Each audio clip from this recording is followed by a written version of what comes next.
Bonjour à tous et à toutes. Aujourd'hui, je voudrais avoir une réflexion entre la différence entre les hommes et les femmes. Alors, déjà en France, on a tendance à dire que les hommes, c'est censé ne pas exprimer d'émotions, c'est censé être viril, c'est censé être musclé, fort, prendre des décisions, agir, etc. Et que les femmes sont censées être petites, mignonnes, un peu fragiles, un peu émotives, peut-être plus intuitives, perspicaces, subtil, etc. En fait, c'était... Bon, certes, il y a eu le féminisme qui a peut-être un peu inversé les rôles, équilibré la balance, etc., etc. Mais même avec le féminisme, franchement, on s'en fout. C'est quand même ce que pense tout le monde. Voilà, c'est la vérité. Maintenant, je voudrais dire quelque chose, c'est que... En fait, ça, c'est un peu du mytho. C'est juste que ça dépend des cultures. Généralement, en fait, il y a un truc qu'on peut retrouver dans toutes les cultures. C'est que ce que les hommes vont faire, les femmes vont tendance à faire le contraire. Ça, c'est un truc qu'on retrouve dans un peu toutes les cultures.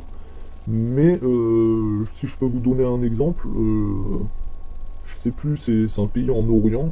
euh, je sais que là-bas, en fait, les hommes, vers l'Orient, vers la Syrie, un peu vers là-bas peut-être, j'en suis pas sûr, peu importe, les hommes ont tendance à être très émotifs et les femmes ont tendance à être carrées, à être logiques, ne pas exprimer leurs émotions.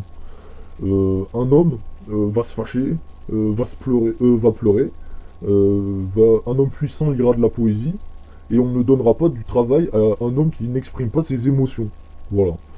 Et par opposé, les femmes de là-bas, euh, en fait, elles sont entre guillemets froides, elles sont logiques, elles réfléchissent d'une manière logique, alors que les hommes de là-bas disent que la logique c'est inutile, il faut plus y aller par l'instinct, avec le flair, comme on dit. Donc les femmes sont un peu froides et on ne donne pas de boulot à un homme qui n'exprime pas ses émotions. Voilà, c'est un peu l'inverse d'ici. Aujourd'hui, ici dans le bureau, devant les PDG en costume, il y en a un qui se met à pleurer parce qu'il n'est pas d'accord, on le prendrait pour un fou.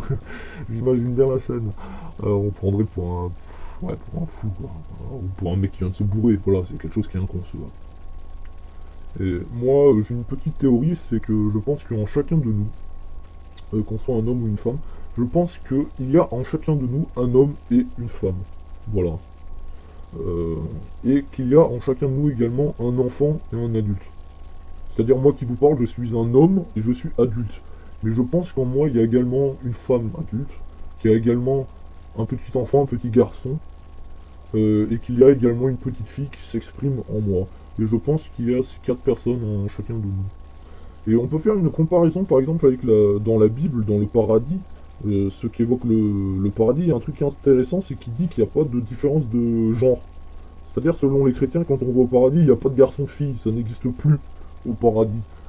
Dans la Bible, bon, vous savez que le paradis c'est censé être un monde parfait, donc il y a des gens qui pensent que le monde parfait c'est un monde où en fait il n'y aurait pas de sexe en fait.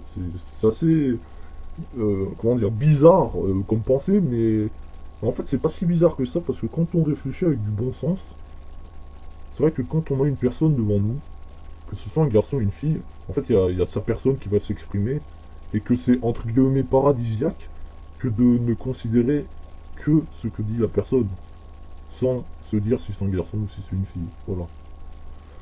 Bon, moi, je pense que j'en ai terminé pour ma vidéo.